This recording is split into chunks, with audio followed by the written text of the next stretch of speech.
வணக்கம் எல்லாருக்கும். இன்றைக்கி நம்ம எங்கே போயிட்டுருக்கோம் அப்படின்னு சொல்லி பார்த்தோம்னா நாமக்கல் மாவட்டத்தில் இருக்கக்கூடிய கொல்லிமலை அங்கே தான் போயிட்டுருக்கோம். ஜியோகிராஃபிக்கலாக அந்த கொல்லிமலை வந்து கிழக்கு தொடர்ச்சி மலைகளோட ஒரு பகுதி அப்படின்னு சொல்லலாம். அதாவது தமிழ்நாட்டில் ஜவ்வாது மலை, சேர்வராயன் மலை, கல்ராயன் மலை, பச்சை மலை இந்த மலைத்தொடர்களோட சேர்ந்தது தான் அந்த கொல்லிமலை. இந்த கொல்லிமலை வந்து கடல் மட்டத்திலேருந்து சுமார் 1200 1300 மீட்டர் உயரத்தில் இருக்குது. பேர் தான் கிழக்கு தொடர்ச்சி மலை. ஆனால் இது நம்ம மேற்கு தொடர்ச்சி மலை மாதிரி கண்டினியூஸாக தொடர்ச்சியாக இருக்காது. அது மட்டும் இல்லாமல் ஒடிசா, ஆந்திர பிரதேஷ், அப்புறம் கர்நாடகாவோட ஒரு சில பகுதிகள் வழியாக தமிழ்நாடு வர தொடர்ச்சி இல்லாமல் விட்டு விட்டு இருக்கிறது தான் இந்த கிழக்கு தொடர்ச்சி மலை. இதோட ஒரு பகுதி தான் இப்போ நம்ம போயிட்டு இருக்கிற இந்த கொல்லிமலை. இப்போ நம்ம காரவள்ளி அப்படிங்கிற இடத்த வந்து ரீச் பண்ணியிருக்கோம். இதுதான் வந்து கொல்லிமலைக்கு போகக்கூடிய மலையோட அடிவாரம். இதுக்கப்புறம் தான் வந்து மலைப்பாதை வந்து ஸ்டார்ட் ஆகும். இங்கேருந்து கொஞ்சம் தூரம் போனோம்னா ஃபாரஸ்ட் செக் போஸ்ட் வரும். ஃபாரஸ்ட் செக் போஸ்ட் தாண்டி 70 ஹேர்பின் பெண்ட் தாண்டி போனோம்னா கொல்லிமலை வந்து நம்ம ரீச் பண்ணலாம். பொதுவாக கொல்லிமலை போகிறவங்க போகிற வழியில் பார்க்கக்கூடிய ஊர்கள் வந்து காரவள்ளி, சோளக்காடு, செம்மேடு அல்லது அரப்பளீஸ்வரர் கோயில் போவாங்க. காரவள்ளி அப்படிங்கிறது வந்து நம்ம இப்போ கிராஸ் பண்ணி வந்த ஊர், கொல்லிமலையோட அடிவாரம். சோளக்காடு அப்படிங்கிறது வந்து கொல்லிமலையில் இருக்கிற முதல் ஊர் மலையில்.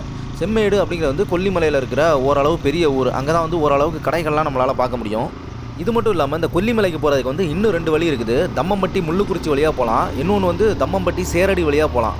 அதுவுமே பார்த்தோன்னா சோளக்காடு அப்படிங்கிற இடத்துல தான் வந்து நம்ம போயிட்டு இருக்கிற இந்த ரோடோட வந்து ஜாயிண்ட் ஆகும். ஃபேமிலியோட சேஃபாக போகணும், இல்லை புதுசாக ஹில்ஸில் ட்ரைவ் பண்ணுறவங்க வந்து முள்ளுக்குறிச்சி இல்லைனா சேரடி வழியாக போகலாம். பைக் ரைடு இல்லை கார் டிரைவ் வந்து என்ஜாய் பண்ணி போகிறவங்க வந்து நம்ம போயிட்டு இருக்கிற இந்த காரவள்ளி வழியாக 70 ஹேர்பின் பெண்டை கிராஸ் பண்ணி போகலாம். அதுபோக துறையூர் பக்கத்தில் இருக்கக்கூடிய புளியஞ்சோலை அது வழியாக அப்படியே ட்ரெக் பண்ணியும் இந்த கொல்லிமலைக்கு வந்து ஒரு 3 to 5 ஹவர்ஸில் வந்து ரீச் பண்ண முடியும். இதுதான் வந்து நான் சொன்ன ஃபாரஸ்ட் செக் போஸ்ட்டு. தமிழ்நாடு அரசு வனத்துறை, காரவள்ளி வனச்சோதனை சாவடி, நாமக்கல் வனக்கோட்டம் அப்படின்னு எழுதியிருக்காங்க. அந்த செக் போஸ்ட்டை தான் இப்போ நம்ம கிராஸ் பண்ணி போயிட்டுருக்கோம். ஃபாரஸ்ட் டிபார்ட்மெண்ட்டோட வார்னிங் போர்டு ஒன்று வச்சுருக்காங்க. புகைப்பிடித்தல், மது அருந்துதல், உணவு உண்ணுதல், பிளாஸ்டிக் பைகள் எடுத்து செல்லுதல், சமையல் செய்தல், குளிக்க செல்லுதல், வனவிலங்குகளுக்கு உணவளித்தல் இதெல்லாம் வந்து இந்த மலைப்பாதையில் வந்து தடை பண்ணியிருக்காங்களாம். போகிற வழிநடுக நிறையா ஸ்பீட் பிரேக்கர்ஸாக தான் இருக்குது.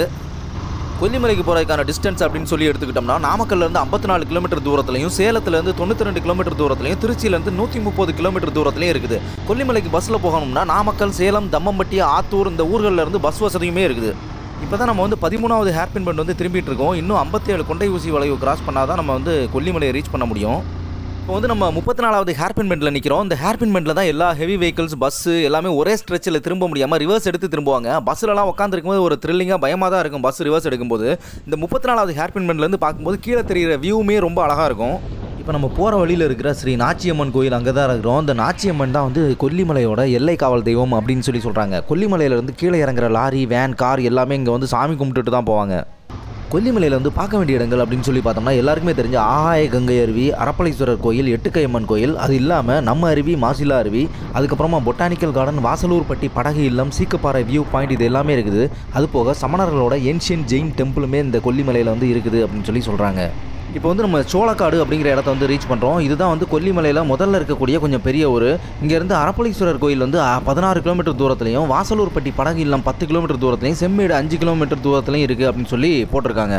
இப்போ நம்ம பார்த்துட்டு இருக்கிற அந்த அருவியோட பேர் வந்து நம்ம அருவி. கொல்லிமலையிலேருந்து அரப்பளீஸ்வரர் கோயில் போகிற வழியில் இருக்குது. அதாவது 70 ஹேர்பின் பெண்ட் தாண்டி வந்த அப்புறமா அந்த அருவி இருக்குது. தண்ணி கம்மியாக தான் வருது, ஆனால் நல்லா மசாஜ் பண்ணுற மாதிரி தண்ணியோட பீட் வந்து ரொம்ப வேகமாகவே விழுது. இது சீசனல் ஃபால்ஸ் அப்படிங்கிறதுனால ரைனி டேஸ் அப்படின்னு சொல்லக்கூடிய மழை காலத்தில் மட்டும்தான் ரொம்பவுமே நல்லா தண்ணி வருமா. பக்கத்துலேயே ட்ரெஸ் சேஞ்சிங் ரூமுமே இருக்குது. ரோட்லேருந்து நியர்லி ஒரு 100 மீட்டர் தூரத்தில் இருக்கிற அந்த நம்ம அருவியை வந்து ஒரு 10 நிமிஷத்தில் வந்து ரோட்லேருந்து போய் ரீச் பண்ணிடலாம். இங்கேருந்து இப்போ வந்து நம்ம மாசிலா அருவி அப்படிங்கிற அருவிக்கு போயிட்டுருக்கோம். போகிற வழியெல்லாம் பார்க்குறதுக்கு ரொம்பவுமே அழகாக இருக்குது. இந்த பக்கம்லாம் பார்த்தோம்னா ரோட்டுக்கு 2 பக்கமும் கிழங்கு செடியெல்லாம் வச்சுருக்காங்க. மாசிலா அருவியிலேருந்து 5 கிலோமீட்டர் தூரத்தில் மாசி பெரியசாமி கோயில் இருக்குது. இது ரொம்பவுமே பிரசித்தி பெற்ற கோயில் அப்படின்னு சொல்லுவாங்க. பக்கத்தில் எட்டுக்கை அம்மன் கோயிலுமே இருக்குது. இந்த கோயில்கள் எல்லாமே செய்வினை, பில்லி, சூனியம் இதெல்லாமே எடுத்து விடுற இடம் அப்படின்னு சொல்கிறாங்க. இந்த எட்டுக்கையம்மன் கோயில் வந்து கொல்லிப்பாவை கோயில் அப்படின்னும், இந்த கோயிலில் இருக்கிற அம்மன் வந்து 8 கைகளோடு இருக்கிறதுனால எட்டுக்கை அம்மன் கோயில் அப்படின்னு பேர் வந்துச்சு அப்படின்னு சொல்லப்படுது. இப்போ நம்ம மாசிலா அருவியோட என்ட்ரன்ஸ் கிட்ட வந்துட்டோம். இப்போ உள்ளே போகிறதுக்கு என்ட்ரி ஃபீ அப்படின்ட்டு பெரியவங்களுக்கு 10 ரூபாயும், குழந்தைகளுக்கு 5 ரூபாயும், ஸ்டில் கேமராவுக்கு 5 ரூபாயும், வீடியோ கேமராவுக்கு 10 ரூபாயும் கலெக்ட் பண்ணுறாங்க. காலையில் 6 மணிலேருந்து ஈவினிங் 5 மணி வரைக்கும் மாசிலா அருவியில் குளிக்க அலோவ் பண்ணுவாங்க. இப்போ நம்ம மாசிலா அருவியோட பார்க்கிங் கிட்ட வந்துட்டோம். ரொம்பவுமே பெரிய பார்க்கிங்காக தான் இருக்குது. ஏற்கனவே 2-3 வண்டியிலலாம் வந்திருக்காங்க. அது போக வேன்லையுமே மக்கள்லாம் வந்திருக்காங்க. இங்கேருந்து பார்க்கும்போதே இந்த மாசிலா அருவியோட தண்ணி வந்து மலை மேலேருந்து விழுறது வந்து நமக்கு பார்க்க முடியுது. இப்போ நம்ம வண்டி அங்கே பார்க் பண்ணிவிட்டு உள்ளே போகணும். பார்க்கிங்லேருந்து நியர்லி ஒரு 200-300 மீட்டர் வந்து நம்ம நடந்து போனோம்னா அந்த அருவியை வந்து ரீச் பண்ணிடலாம். போகிற வழியில் இந்த மாதிரி ஒரு பார்க் இருக்குது. பாதையுமே ரொம்ப நீட்டாக தான் இருக்குது. பக்கத்தில் போக போக அருவியுமே ரொம்ப க்ளோஸாக தெரியுது. இப்போ நம்ம மாசிலா அருவி அதுக்கிட்ட வந்துட்டோம். பக்கத்தில் இருந்து பார்க்குறதுக்கு ரொம்ப சின்ன அருவி மாதிரி தான் இருக்குது. ஆனால் ரொம்ப உயரத்துலேருந்து தண்ணி ஸ்டெப்பாக வந்து விழுது. வயசானவங்க, குழந்தைங்க, அப்புறம் ஆகாய கங்கை அருவியில் வந்து குளிக்க முடியாதவங்க வந்து இந்த ஃபால்ஸில் குளித்து என்ஜாய் பண்ணலாம். இங்கேயுமே மழை காலத்தில் வந்து நிறைய தண்ணி வரும் அப்படின்னு சொல்லுவாங்க. அப்போ குளிக்கிறதுக்கு ரொம்பவுமே நல்லா இருக்குமா. பேருக்கு ஏற்ற மாதிரி இந்த மாசிலா அருவியில் வர தண்ணி வந்து மாசே இல்லாமல் பார்க்க ரொம்ப சுத்தமாக இருக்குது. அது போக மாசி பெரியண்ணசாமி கோயிலுமே இந்த மாசிலா அருவிக்கு மேலே இருக்கக்கூடிய மாசி குன்று அப்படிங்கிற இடத்துல தான் இருக்குது. இது ரொம்பவுமே ஃபேமஸான மாசி பெரியண்ணசாமி கோயில் அப்படின்னு சொல்லுவாங்க. அதுவுமே இந்த அருவிக்கு மாசிலா அருவின்னு பேர் வரதுக்கு ஒரு காரணம் அப்படின்னு சொல்கிறாங்க. அதுக்கப்புறமா இந்த அருவிக்கு பக்கத்திலே குளிச்சுட்டு துணி மாத்திரைக்காக ட்ரெஸ் சேஞ்சிங் ரூம்ஸுமே இருக்குது. இப்போ வந்து நம்ம அரப்பளீஸ்வரர் கோயில்கிட்ட வந்துட்டோம். இது வந்து கோயிலோட பேக் சைடு. இங்கே இருந்து நம்ம வந்து கோயிலோட ஃப்ரண்ட் சைடுக்கு போகணும். கோயில் வந்து இப்போ பூட்டி இருக்கிறாங்க, அதனால் இப்போ கோயிலுக்கு போக முடியாது. இங்கே விற்கிற மூலிகை சூப் வந்து ரொம்பவுமே ஃபேமஸ் அப்படின்னு சொல்லுவாங்க. நீங்கள் போனீங்கன்னா கண்டிப்பாக மூலிகை சூப் வாங்கி குடிச்சிட்டு போங்க. அரப்பளீஸ்வரர் கோயில் பூட்டி இருக்கிறதுனால நம்ம வந்து ஸ்ட்ரைட்டாக ஆகாய கங்கை அருவிக்கு தான் போக போகிறோம். இதுதான் வந்து ஆகாய கங்கை அருவிக்கு போகக்கூடிய என்ட்ரன்ஸு. இங்கே வந்து பெரியவங்களுக்கு 30 ரூபாயும் குழந்தைகளுக்கு 20 ரூபாயும் நுழைவு கட்டணம்னு வசூலிக்கிறாங்க. இங்கேருந்து அந்த அருவிக்கு 1 கிலோமீட்டர் தூரம் கீழே இறங்கி போகணும். அதாவது கிட்டத்தட்ட ஒரு 1196 படிக்கட்டு இறங்கி போகணும். காலையில் 6 மணிலேருந்து ஈவினிங் 3 மணி வரைக்கும் அருவிக்கு போக அலோவ் பண்ணுவாங்க.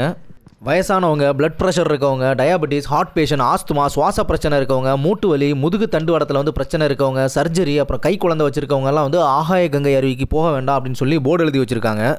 டிக்கெட் எடுக்காமல் போனால் 250 ரூபாயும், லிக்கர் கன்சியூம் பண்ணிவிட்டு இல்லைனா லிக்கரை வந்து மறைச்சு அருவிக்கு எடுத்துகிட்டு போனாலும் 1000 ரூபா ஃபைனும் போடுவாங்களாம். அது போக சோப்பு, சேக்கா, எண்ணெய், பீடி, சிகரெட்டு, புகையிலை பொருட்கள், பிளாஸ்டிக் பேக்ஸ், வாட்டர் பாட்டில், சாப்பாடுலாம் கொண்டு போக அலோவ் பண்ண மாட்டாங்க அப்படின்னு சொல்லி ஃபாரஸ்ட் டிபார்ட்மெண்ட்டோட வார்னிங் போர்டு ஒன்று வச்சுருக்காங்க. இப்போ வந்து நம்ம ஆகாய கங்கை அருவிக்கு இறங்கக்கூடிய ஸ்டெப்ஸில் தான் போயிட்டுருக்கோம். ரொம்பவுமே செங்குத்தான படிக்கட்டாக தான் இருக்குது. பட் ஈஸியாக நம்மளால் அந்த கம்பியை பிடிச்சிட்டு கீழே இறங்க முடியுது. ஆகாய கங்கை அருவிக்கு போகிற வழியில் ஒரு வியூ பாயிண்ட்டுமே இருக்குது. அந்த வியூ பாயிண்ட்டில் நின்று அந்த பள்ளத்தாக்கை பார்க்கும்போது ரொம்பவுமே அழகாக இருக்கும். இந்த படிக்கட்டுமே கூட வளைஞ்சி நெளிஞ்சு டிஃப்ரெண்ட்டாக கொஞ்சம் பயமாக தான் இருக்கும். ஆனாலும் அருவியை பார்க்க போகிற எக்ஸைட்மெண்ட்டில் நமக்கு இவ்வளோ தூரம் இறங்கி வந்த அந்த களைப்புமே கூட கொஞ்சம் கூட தெரியாது. இந்த இடத்துலேருந்து பார்க்கும்போது தெரியும் அருவிக்கு இறங்கி போகிற பாதை வந்து எந்த அளவுக்கு ஸ்டீப்பாக இருக்குது அப்படின்ட்டு. இப்போ நம்ம அருவிக்கு பக்கத்தில் வந்துட்டோம். ஒரு 3/4 தூரம் வந்திருப்போம். இங்கேருந்து பார்க்கும்போது நம்மளால் அந்த ஆகாய கங்கை அருவியை வந்து பார்க்க முடியுது. அது மட்டும் இல்லாமல் அந்த அருவியோட சத்தமுமே ரொம்ப நல்லா கேட்குது. ஆகாய கங்கை அருவியோட கடைசி படிக்கட்டுக்கிட்ட வந்துட்டோம். அருவியோட சவுண்டுமே பயங்கரமாக கேட்குது. இந்த இடமே பார்த்தோம்னா ரொம்ப சில்லுன்னு இருக்குது. இதுக்கப்புறமா நம்ம அருவிக்கிட்ட போகக்கூடிய பாதை வந்து ரொம்பவுமே கரடு முரடாக ஏகப்பட்ட பாறைகளாக இருக்குது. தண்ணியோட சாரலுமே இங்கே வரைக்குமே அடிக்குது. இப்போ இன்னும் கொஞ்சம் அருவிக்கிட்ட உள்ளே போனோம் அப்படின்னா முழுசாக நனைஞ்சிரும் போல். இப்போ நம்ம பார்த்துட்டு இருக்கிறது தான் ஆகாய கங்கை அருவியோட ஃபுல் வியூ. இந்த அருவியை பார்க்குறதுக்கு தான் நம்ம இப்போ இவ்வளோ தூரம் வந்திருக்கோம். கொல்லிமலையில் இருக்கக்கூடிய இந்த ஆகாய கங்கை வாட்டர் ஃபால்ஸுக்கு அரப்பளீஸ்வரர் கோயிலிருந்து படிகள் வழியாக இறங்கி வரதுக்கு 30லேருந்து 45 நிமிஷமும், திரும்பி மேலே ஏறதுக்கு 1 மணி நேரத்துலேருந்து ஒரு 1.5 மணி நேரம் வரைக்கும் எடுக்கும். கொஞ்சம் வயசானவங்க அப்படின்னா இன்னமும் கூட கொஞ்சம் நேரம் கூடுதலாக எடுக்கலாம். திருச்சி மாவட்டம் துறையூர் பக்கத்தில் இருக்கிற புளியஞ்சோலை அங்கேருந்து அடர்ந்த காட்டுப்பகுதியில் ஒரு 3லேருந்து 5 மணி நேரம் ட்ரெக் பண்ணி இந்த ஆகாய கங்கை அருவி வழியாக கொல்லிமலையை வந்து ரீச் பண்ணலாம். ஆகாய கங்கை அருவியோட உயரம்னு பார்த்தோம்னா 300 அடி, கிட்டத்தட்ட 91 மீட்டர் உயரத்துலேருந்து இந்த அருவியில் வந்து தண்ணி கொட்டுது. இந்த நாமக்கல் மாவட்டத்தில் இருக்கக்கூடிய கொல்லிமலை, அங்கே இருக்கக்கூடிய சித்தன்குத்து சிகரம், அந்த இடத்துல அடர்ந்த காட்டுப்பகுதியில் உற்பத்தி ஆகக்கூடிய ஆகாய கங்கை அருவியிலேருந்து விழக்கூடிய தண்ணி வந்து ஐயாறு அப்படின்னு ஒரு ஆறா ஓடி திருச்சி மாவட்டத்தில் இருக்கிற கொல்லிமலையோட அடிவாரம் இல்லைனா பள்ளத்தாக்கு பகுதியான புளியஞ்சோலை வழியாக முக்கம்புக்கு ஆப்போசிட்டில் இருக்கிற வடகரையான வாத்தலை அப்படிங்கிற இடத்துல இந்த ஐயாறு வந்து காவேரி ஆத்தோட கலக்குது. ஆகாய கங்கை இந்த அருவியிலேருந்து விழக்கூடிய தண்ணி வந்து அடர்ந்த காடுகள் வழியாக நிறைய மூலிகைகளில் பட்டு வரதுனால நிறைய மருத்துவ குணங்கள் இந்த தண்ணியில் இருக்கணும். அதில் நம்ம குளிக்கும்போது நிறைய நோய்கள் குணமாகுதுன்னு சொல்கிறாங்க.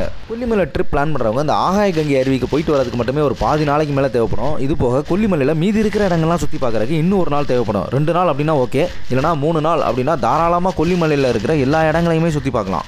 நான் அந்த அருவிக்கிட்ட வந்து கிட்டத்தட்ட 1 மணி நேரத்துக்கு மேலே ஆயிடுச்சு. வளைச்சி வீடியோஸ், ஃபோட்டோஸ்லாம் எடுத்துகிட்டு இருக்கேன். நானுமே இப்போ இந்த சில்லுன்னு இருக்கிற அந்த தண்ணியில் இறங்கி குளிச்சுட்டு கிளம்ப போகிறேன். இந்த வீடியோ இதோட நான் முடிச்சுக்கலாம் அப்படின்னு இருக்கேன். நன்றி, வணக்கம்.